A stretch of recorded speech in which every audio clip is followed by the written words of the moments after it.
Olá, amigo, olá, amiga, tudo bem, querido, tudo bem, querida? Tá no ar mais uma edição do programa Papo Aberto e como você sabe, eu não preciso repetir para você, você está acostumado a ver esse programa pelo canal 514 ou pelo 21.5 ou ainda pelo YouTube. A gente tem aí também as nossas redes sociais como o Insta, passando informação, dando notícias.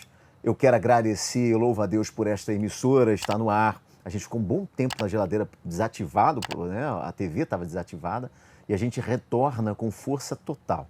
Algumas inovações, implantações de algumas ações nós estamos colocando para que possa levar para você mais informações de uma maneira mais rápida e com responsabilidade na informação, e que é o primordial. E, claro, com imparcialidade.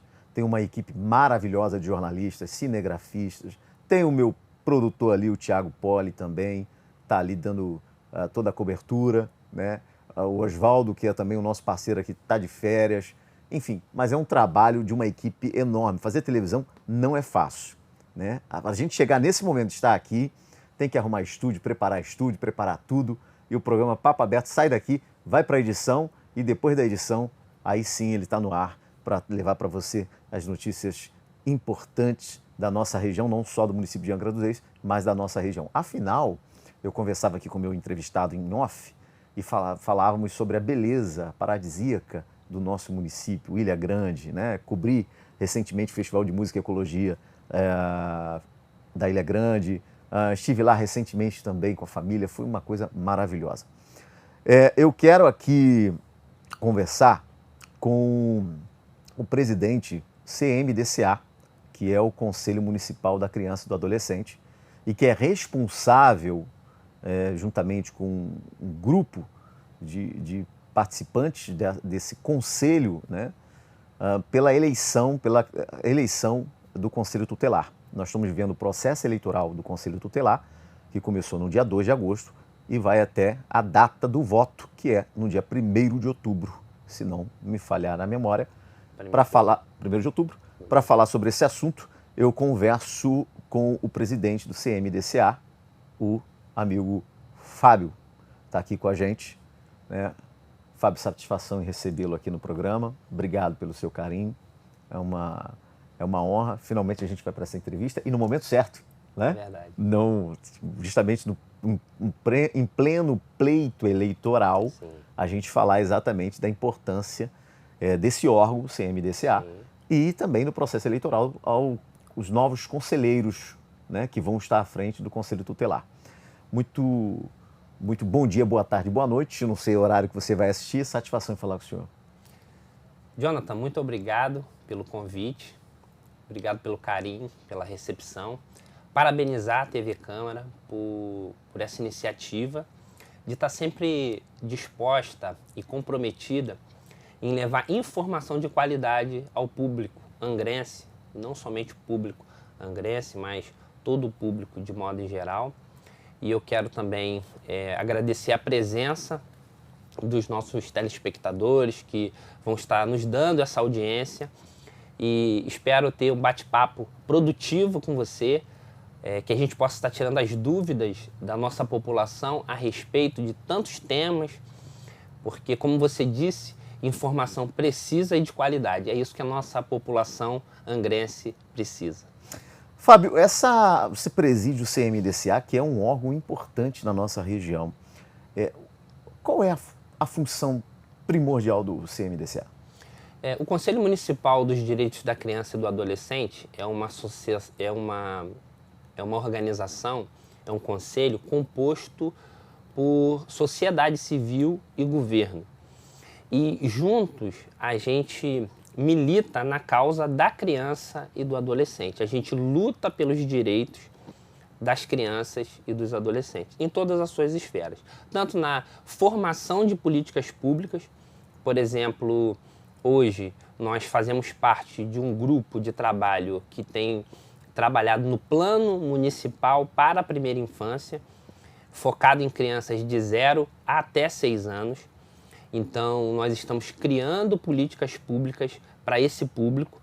E o CMDCA, ele está comprometido não somente em criar políticas públicas para as crianças de 0 a 6, mas para toda a infância e também para toda a adolescência. Então, esse grupo, né, esse conselho, ele se reúne mensalmente para discutir os caminhos que a gente pode estar garantindo o direito à criança e o adolescente. Quando a gente fala de direito da criança e do adolescente, nós estamos falando dos direitos básicos e secundários da criança, né? A gente está falando de garantia de boa educação, de assistência, saúde.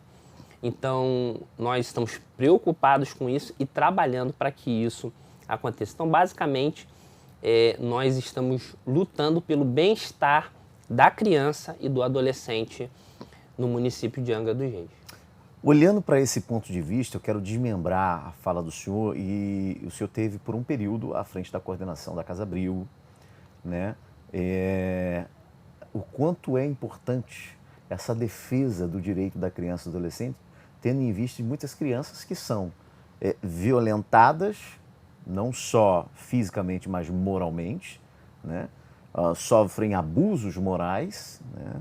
Algumas entram até em depressão, quando não violentadas fisicamente, até por aqueles que deveriam ser o seu protetor, como pai, mãe, padrasto, madrasta, enfim, e que não são, que é a família, né, de modo geral, acaba não sendo. E quando o governo, tendo o relato, através do papel do Conselho Tutelar, né, se averigua a denúncia e descobre, se analisa, vê que há veracidade nas informações, essa criança é recolhida e assistida através da Casa Abrigo.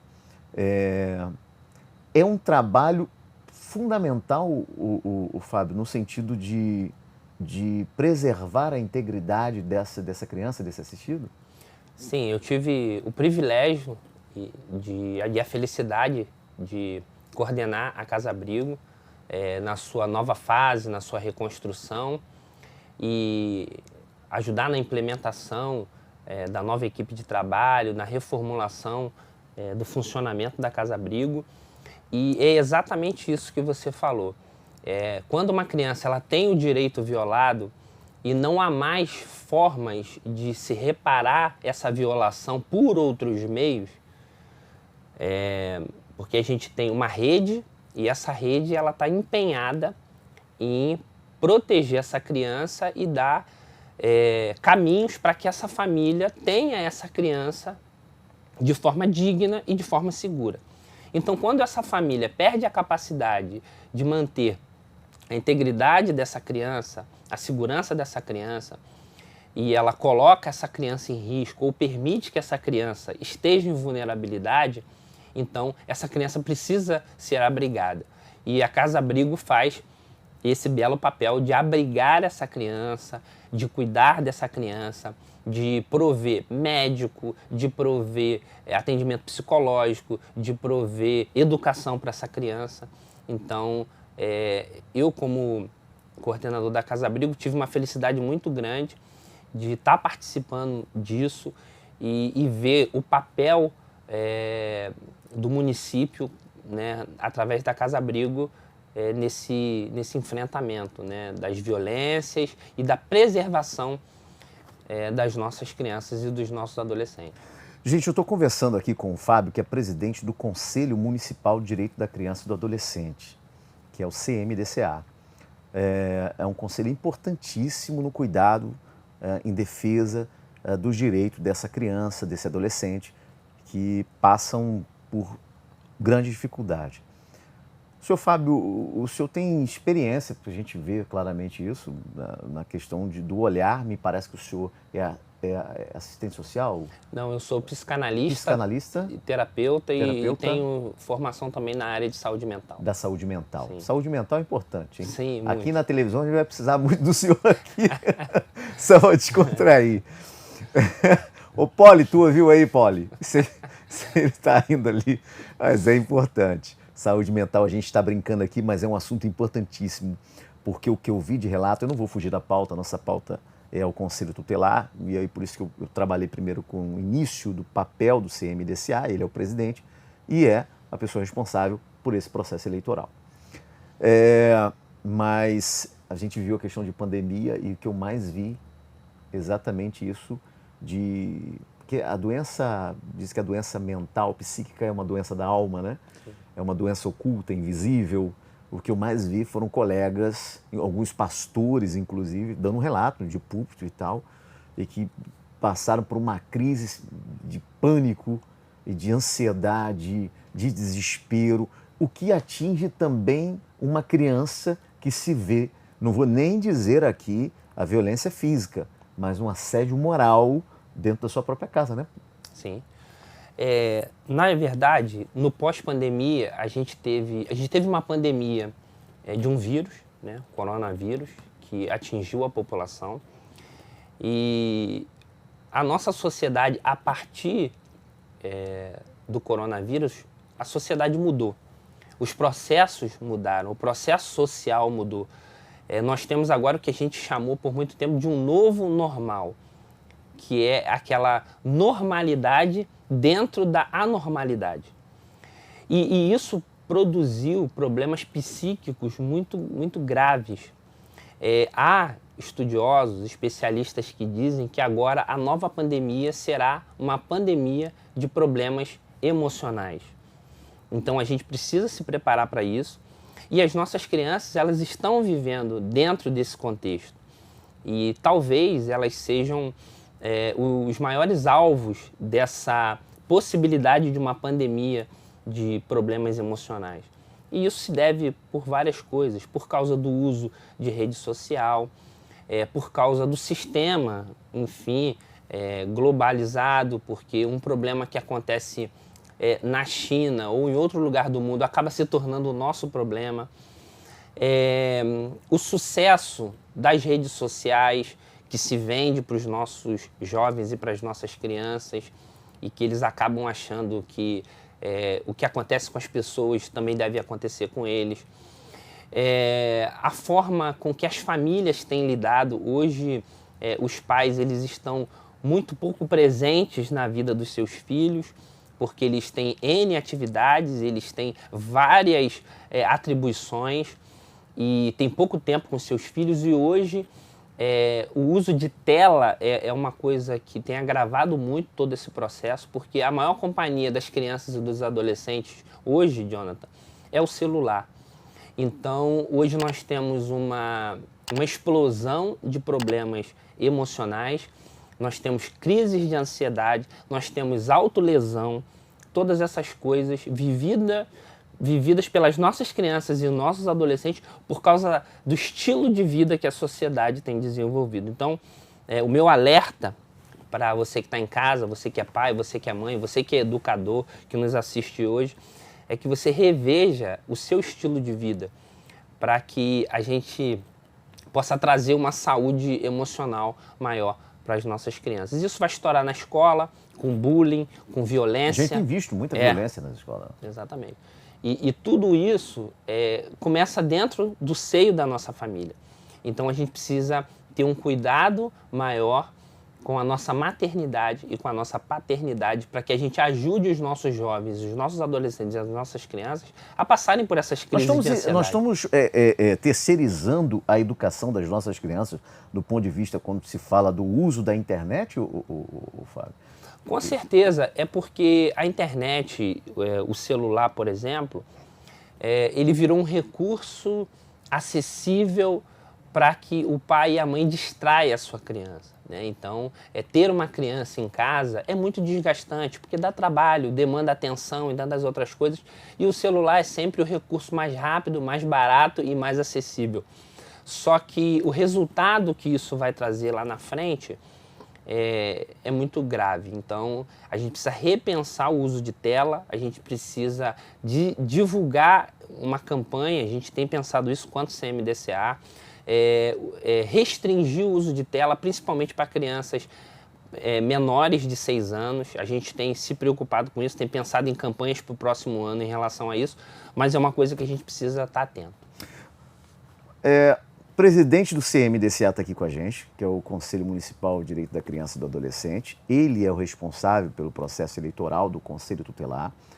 Finalmente, temos aí a eleição do Conselho Tutelar, em meio iníciozinho de imbróglios e confusões, dificuldades, mas me parece que se resolveu. Sim. E aí está aí a campanha que se iniciou no dia 2, hoje é dia 3, Sim. Anteontem, Sim. ou melhor, ontem, iniciou-se a campanha do Conselho Tutelar. E como é que o senhor vê esse processo eleitoral?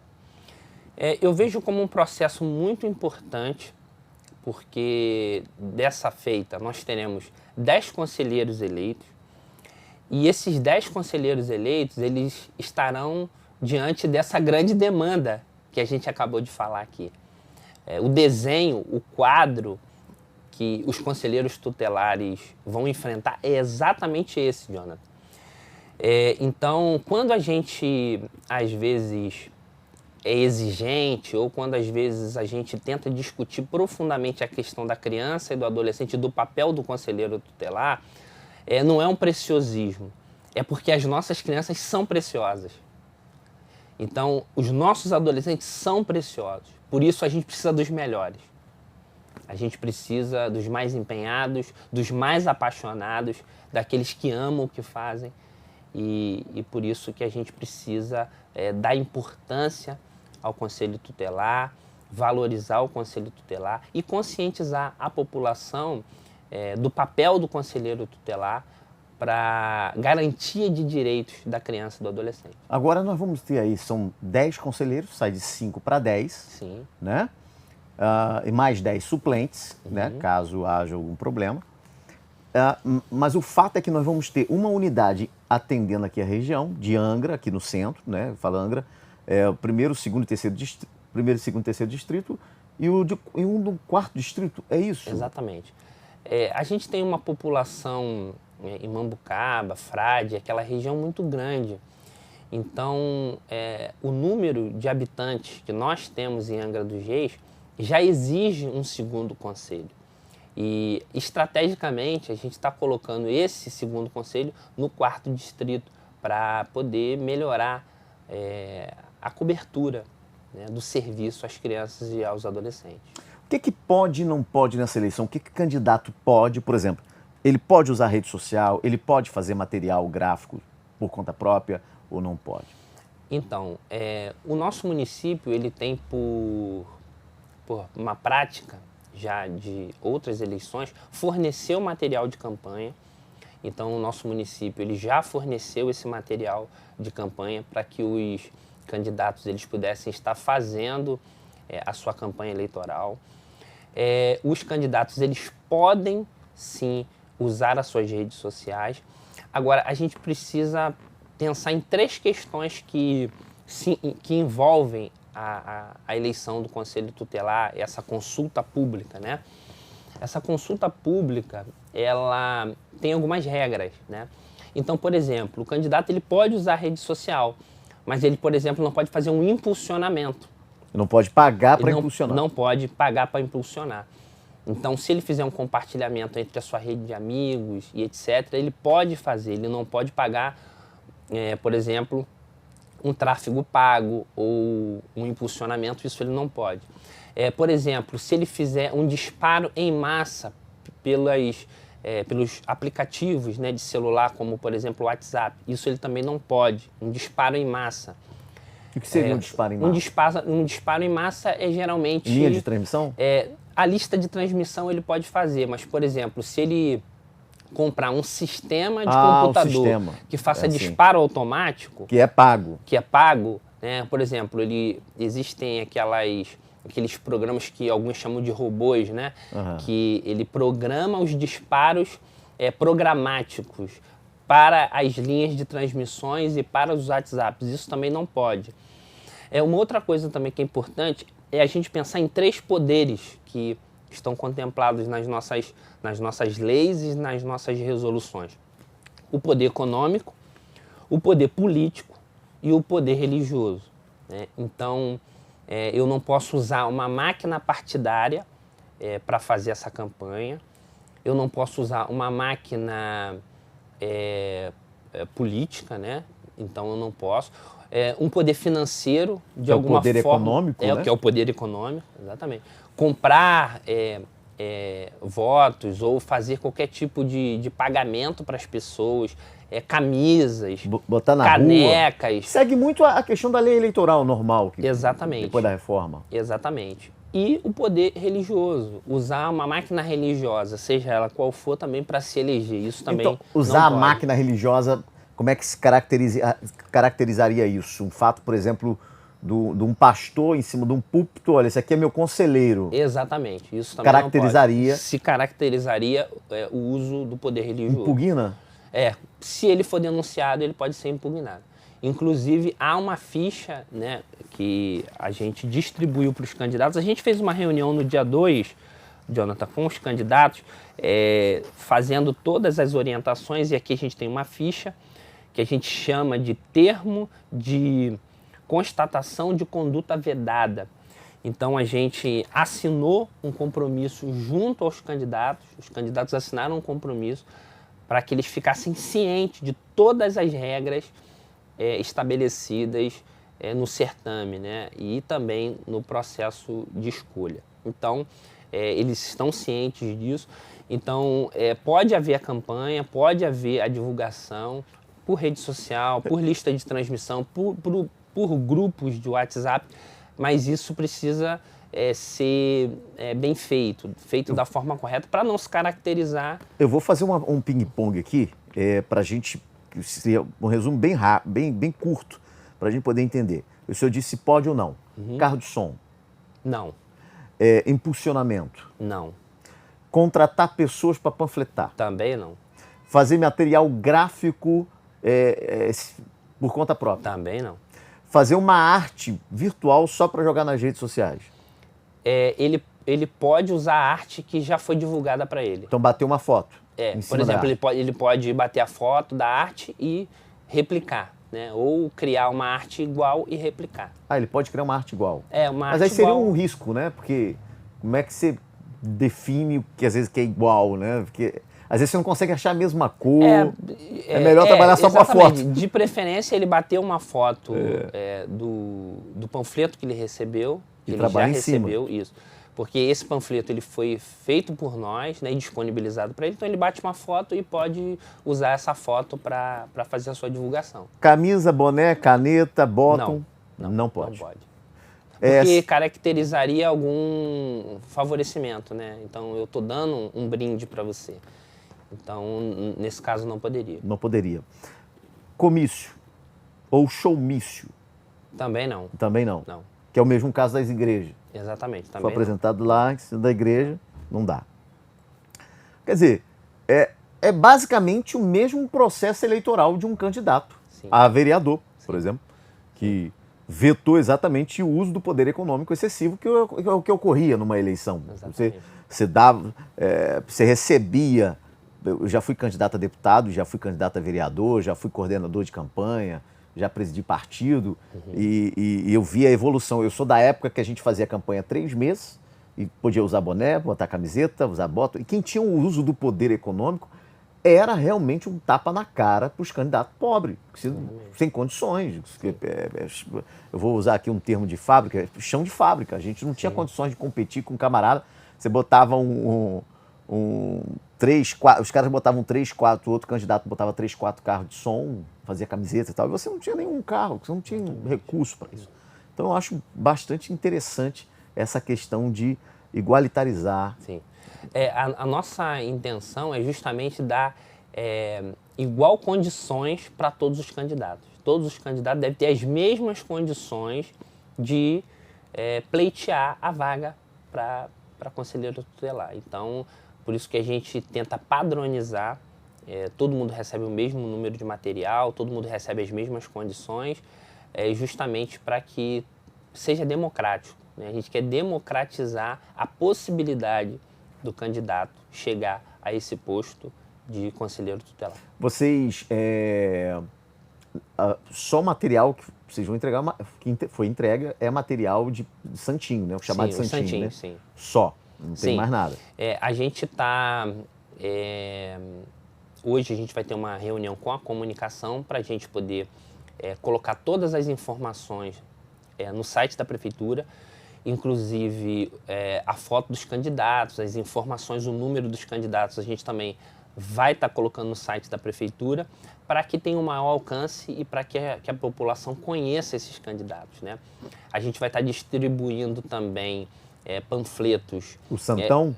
Aquele Santão maior. Com a biografia? Com a foto dos candidatos, com o número dos candidatos para distribuir nas repartições, nas nossas Era legal botar públicas, a biografia, né, do candidato, isso até pra gente saber, né? A biografia a gente vai deixar por conta do candidato divulgar nas suas redes sociais e fazer a sua própria divulgação, porque ficaria um pouco grande para a gente fazer um material com isso. No caso, num panfleto, a gente colocar todas as biografias num panfleto, a gente achou difícil. E não é uma prática do município fazer isso. A prática do município é a gente colocar a foto do candidato e também o número, né? Mas o candidato ele pode colocar a sua biografia, a sua trajetória também, explicar a sua trajetória nas suas redes sociais, explicar a sua trajetória para os seus eleitores, né? Inclusive, uma coisa que a gente tem orientado também aos candidatos é que oriente os seus eleitores para que regularizem o seu título, para que estejam... Isso que eu ia te perguntar, vai ser o uso do título ou um documento com foto? Então, a gente está pedindo para que leve o título de eleitor. Por quê? Porque quem vai estar à frente dessa eleição, desse processo de escolha, não é o TRE.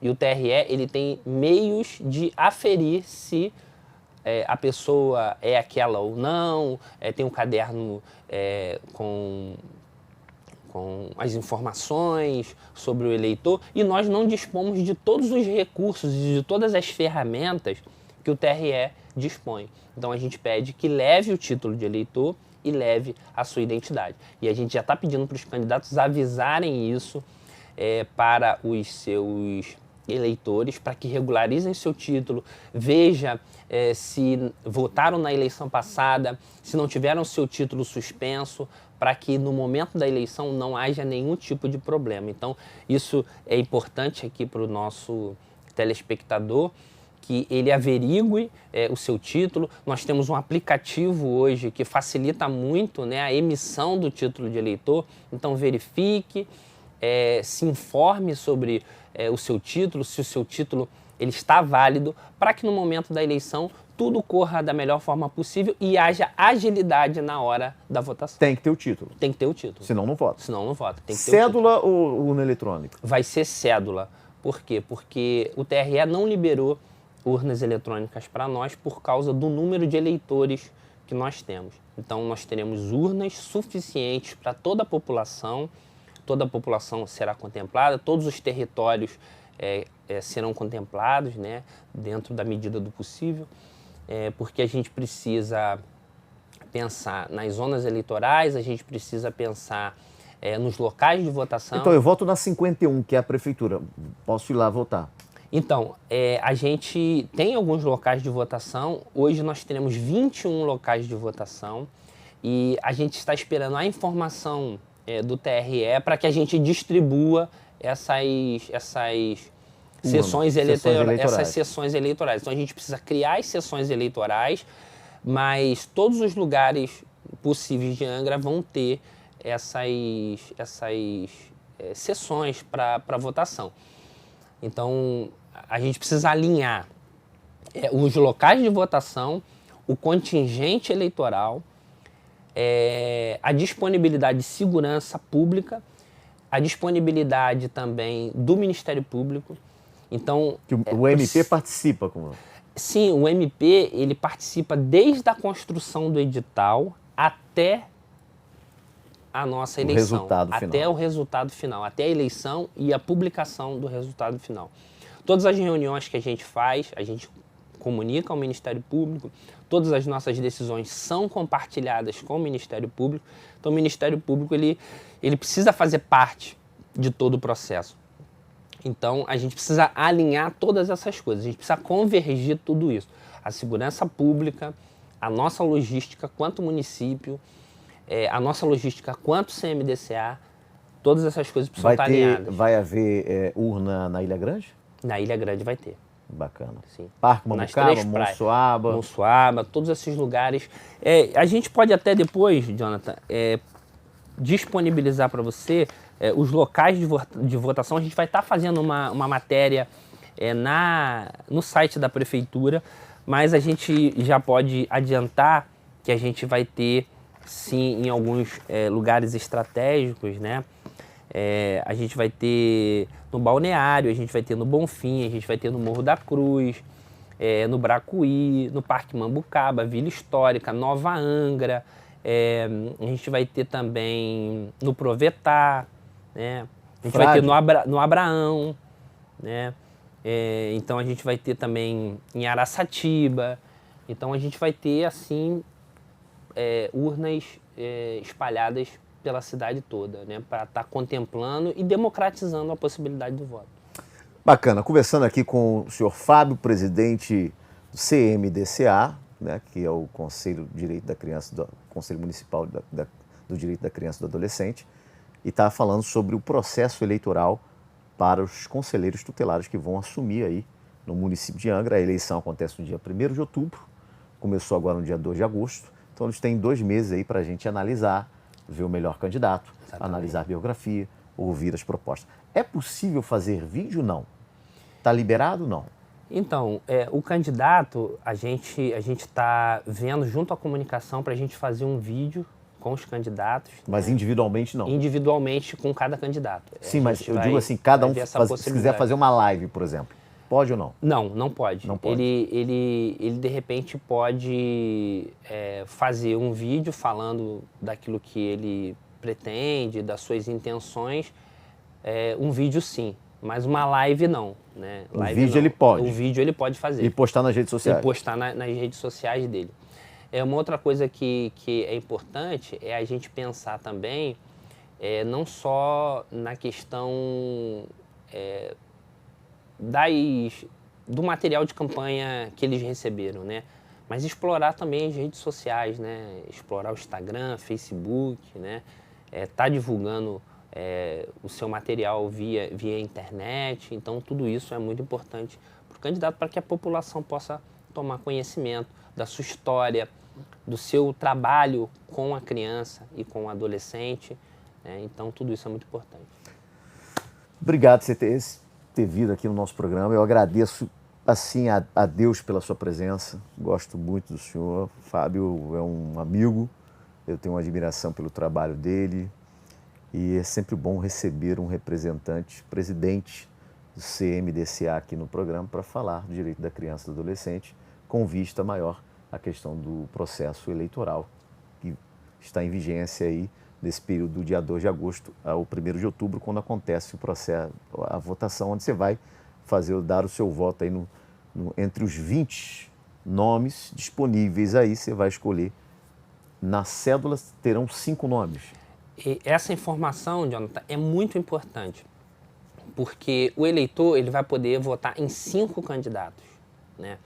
Então, os 5 mais votados, eles tiveram a oportunidade de, no seu momento de inscrição, assinalar aonde ele deseja estar lotado, ou no 1º distrito, ou no 4º distrito. Então, durante o processo de eleição, esses 5 mais votados terão a oportunidade de ter escolhido o lugar onde vão estar atuando. Os outros 5 vão atuar na vaga que sobrar. Né? Então, é muito importante o eleitor saber que ele vai ter a oportunidade de votar em 5 candidatos. Então, ele já precisa pensar nesses 5 candidatos. Tá? Se ele votar em 6 candidatos, ele anula o voto. Então, é muito importante essa informação, votar em 5 candidatos, né, naqueles 5 ali que você imagina. Você vai ter que escolher botar o nome ou só vai estar o número ali? Você vai pegar o nome e o número. Você vai anotar ali o nome da pessoa e o número. E aí, automaticamente, esse voto vai ser computado. E é importante a gente dizer que nesse santinho tem um espaço atrás para você colocar o nome do candidato e o número do candidato. Não esquecer. Então, se a pessoa achar que não vai lembrar de cabeça, ela usa aquela cédula, aquele santinho, para poder anotar ali o nome e levar no momento da eleição para poder agilizar também a eleição. Então, 5 nomes, o eleitor pode pensar em 5 nomes para estar votando. Né? Os candidatos... Até 5 nomes. Se ele quiser votar em só um, também pode, ou 2, ou 3. É uma perda de tempo, você já está ali mesmo, né? O ideal seria, né, que ele pensasse... Leva a colinha, vai poder levar? Pode levar a colinha, né, tudo anotado. O nome ali e tal. Entrevista, eles podem dar entrevista? Os candidatos? Então, a gente ainda está vendo isso com a nossa equipe, né, com a equipe de comunicação, mas brevemente a gente já vai estar tendo essa resposta definitiva, né, como que vai ficar essa questão das entrevistas e tudo, esses detalhes, porque hoje as redes sociais elas estão sendo muito usadas, né, então a gente vai ter uma reunião com a comunicação para a gente viabilizar isso tudo, a possibilidade dos candidatos estar indo, dar entrevista, falar do seu trabalho, tudo isso a gente vai estar definindo e tendo essa resposta para os candidatos e para a sociedade de forma geral. Quero te agradecer imensamente você estar aqui conosco, estar no programa Papo Aberto. Obrigado de coração, Fábio. Um beijo na esposa, um abraço na esposa, um abraço na família, um beijo na família, um beijo lá na igreja, tá? Um abraço muito especial a todos. Deus abençoe vocês lá pelo trabalho. O CMDCA tem um trabalho de excelência e só tenho que te agradecer de maneira assim muito carinhosa por você ter atendido o nosso pedido, na nossa produção, está aqui no nosso programa. Suas considerações finais. Muito obrigado, Jonathan, obrigado TV Câmara, obrigado toda a equipe. Quero agradecer a minha equipe, né, que eu não trabalho sozinho, eu tenho toda uma equipe que trabalha com a gente no processo de eleição, né? Então, muito obrigado aí a Raidi, a Elô, né, a Fernanda, a Carla, a Luciana, o seu Mário e toda a equipe, né? Não vou falar o nome de todo mundo porque são muitos, toda a equipe que trabalha com a gente, a secretária de assistência social, a Thaisa, que tem nos dado um suporte muito grande, ao prefeito Fernando Jordão, ao Ferretti, que tem nos ajudado, que tem confiado no nosso trabalho para que a gente toque esse processo de eleição, aos candidatos, que sempre são muito solícitos e a gente tem uma relação muito boa, a gente tem uma troca muito boa e que a gente tenha um pleito tranquilo, agradecer a segurança pública, agradecer também ao nosso secretário de Educação, Paulo Fortunato, que cedeu as escolas. Que vai estar com a gente semana que também. vem, na terça-feira. Paulo Fortunato, um abraço. Então eu quero parabenizar a rede, toda a prefeitura que tem nos dado suporte, nos ajudado para que isso aconteça, porque não é um trabalho só do CMDCA, é toda a rede trabalhando para que a gente possa servir a população de Angra dos Reis e primar pela qualidade do serviço às nossas crianças e aos nossos adolescentes. Obrigado, presidente Fábio, presidente do CMDCA. Obrigado pela presença. Obrigado. Torço para que toda a eleição corra tudo tranquilo, tudo bem, e que vença aí, que a cidade, o município, o cidadão escolha o seu melhor candidato e que faça um bom trabalho à frente do Conselho Tutelar, que é um órgão importantíssimo na defesa da criança e do adolescente do nosso município. Papo Aberto fica por aqui, agradecendo a presença mais uma vez do Fábio, que é o presidente do CMDCA, e eu volto numa próxima edição do Papo Aberto. Obrigado a toda a minha equipe pela produção, pelo carinho, e até mais uma edição do Papo Aberto, se Deus assim nos permitir. Um beijo, um abraço do amigo Jonathan Stockler. Até lá, tchau.